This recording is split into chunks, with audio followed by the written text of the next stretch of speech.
a libertação dos escravos, nós tínhamos que ter a necessidade dos imigrantes vindo para o Brasil para trabalhar, principalmente nas lavouras de café. Então, nós temos um incentivo à imigração, né, e toda essa política de exportação, de produção nacional, que era esbarrada nas péssimas condições de higiene. Os imigrantes europeus não queriam vir para o Brasil pelas péssimas condições de higiene, pelas péssimas condições de sanidade das cidades, né? Eram os animais domésticos criados no mesmo ambiente das pessoas, né? Era uma dificuldade imensa em relação às higienes, né? Aos banhos, né? Aos banheiros. Tudo isso era muito pobre, muito rudimentar nessa época. E, logicamente, tinha a condição de se esbarrar nessas péssimas condições de saúde e, logicamente, nas péssimas condições de saúde da população. E a gente se perguntava, né, como constituir uma nação num país de analfabetos e doentes. Logicamente, então, surgem algumas ações para que nós tivéssemos essa melhoria das qualidades. E, num primeiro momento, em 1903, surge Oswaldo Cruz como diretor-geral da Saúde Pública, e aí ele começa a fazer e a implantar as ações para o controle das doenças, principais doenças que afligiam a população. Eram epidemias de febre amarela, de peste, de varíola, né? E, logicamente, dar uma ideia, dar uma melhorada no saneamento urbano, melhorar as condições públicas das cidades, melhorar as edificações da cidade, né? Proibir literalmente que animais domésticos fossem criados nos mesmos ambientes que os seres humanos, para que nós tivéssemos uma melhoria muito grande das qualidades de sanidade, de vida e de saúde. Num segundo momento, de 1910 a 1920, desenham-se ações do saneamento no âmbito rural. A gente aprofunda, né? A gente vai para o interior do país, e todas as ações de caráter coletivo com o objetivo de resolver de forma ampla os principais que atingiam o conjunto da população, que eram as cilostomias, a malária e a chagas, ou seja, grandes doenças que afligiram durante muito tempo a grande maioria dessas pessoas. Oswaldo Cruz é extremamente importante, né? Ele estabelece um código sanitário que instituía a desinfecção, principalmente dos domicílios, né? O arrasamento de edificações consideradas nocivas à saúde pública, né? Não existe mais os chiqueiros sendo criados, né, no porão das casas, não existe mais as calinhas sendo criadas no meio da cozinha, ou seja, ele vem fazendo um processo de melhoria das condições de higiene, principalmente de moradia.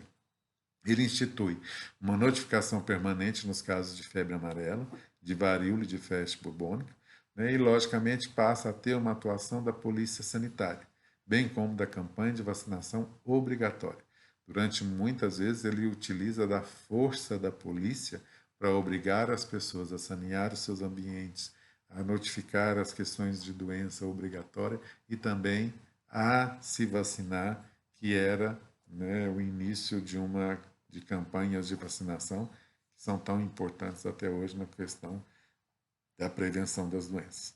Logicamente, esses métodos, né, de Oswaldo Cruz, principalmente quando ele faz o uso da força da polícia, tornaram-se alvo de discussão, de muita crítica, as pessoas não aceitaram, né, serem coagidas, entre aspas, a tomar essas atitudes.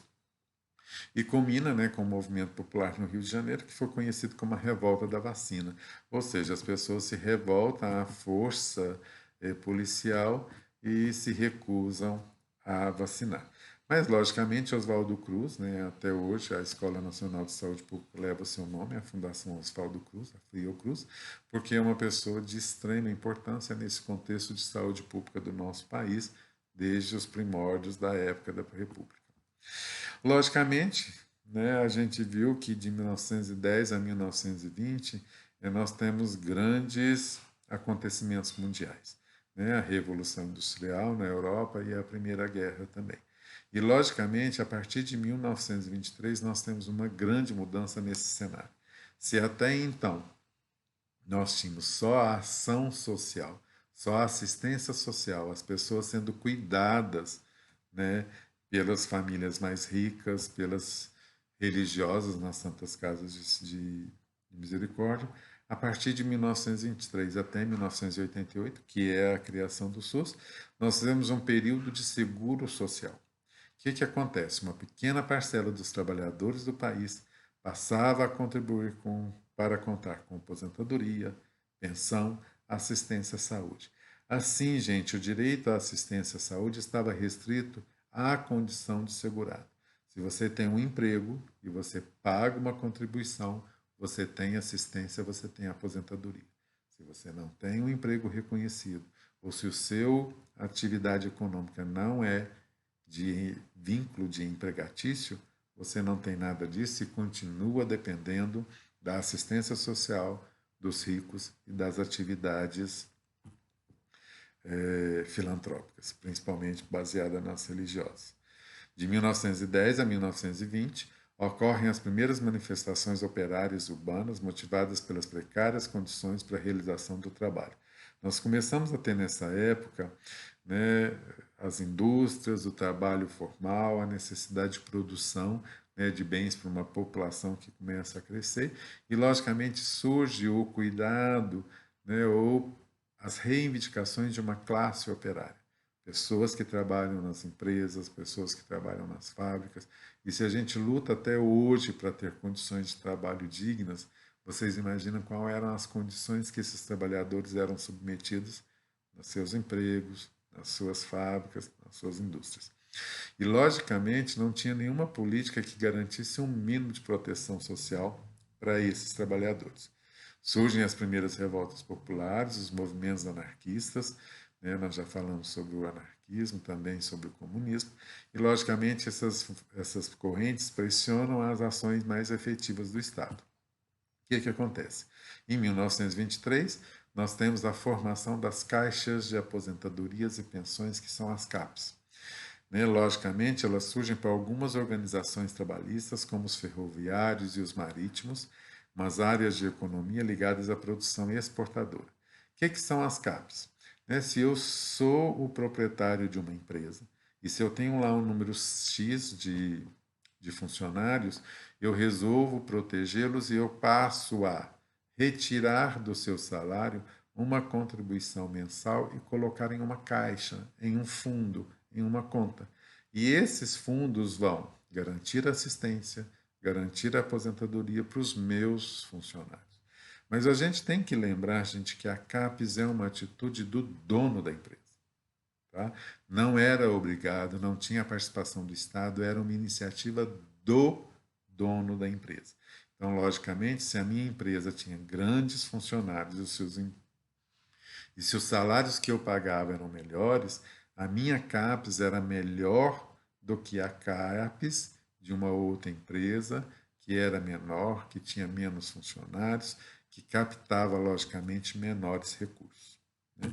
A gente tem aqui uma foto, né, de 1920 a 1930, que fala que são os membros do Conselho da Caixa de Aposentadorias e Pensões dos Ferroviários no Noroeste do Brasil. Né? Por que a importância dos marítimos e dos ferroviários nessa época? Os marítimos, nós já vimos que a riqueza, né, chegava e saía através dos navios, através dos portos. E nesse determinado momento, as ferrovias eram muito importantes para levar as matérias, os bens e os serviços para o interior. Então, logicamente, naquela época, quem recebia bons salários eram os marítimos e os ferroviários. Então, eles tinham CAPES muito poderosas. Eles tinham CAPES que tinham muito dinheiro. Então, sem dúvida nenhuma, a gente tem que lembrar que a CAPES é uma iniciativa do dono da empresa, que não tem participação do Estado em nada, e, logicamente, uma CAPES é muito diferenciada da outra em relação ao seu poder econômico e, logicamente, em relação à sua capacidade de atendimento. O que a gente tem? Que as CAPES foram regulamentadas a partir de 1923, eram organizadas por empresas, administradas e financiadas por elas, com a participação dos trabalhadores. Nós não temos a ação do Estado nas CAPES. Logicamente que nem toda empresa oferecia ao trabalhador a possibilidade de formação de uma caixa. Esse era o benefício mais comum nas empresas de maior poder econômico. Então, nós tínhamos muitas pessoas que ainda continuavam dependendo da assistência social dos mais ricos e das entidades filantrópicas. O Estado em nada contribuía, nem financeiramente, muito menos tinha responsabilidade na administração dessas caixas. Tá? Fica bem entendido, então, que o CAPES é uma atitude do dono da empresa e quem administrava eram os trabalhadores, sem nenhuma ação do Estado. Em 1930, nós temos o início da Era Vargas, né? E é muito interessante prestar atenção em Getúlio Vargas.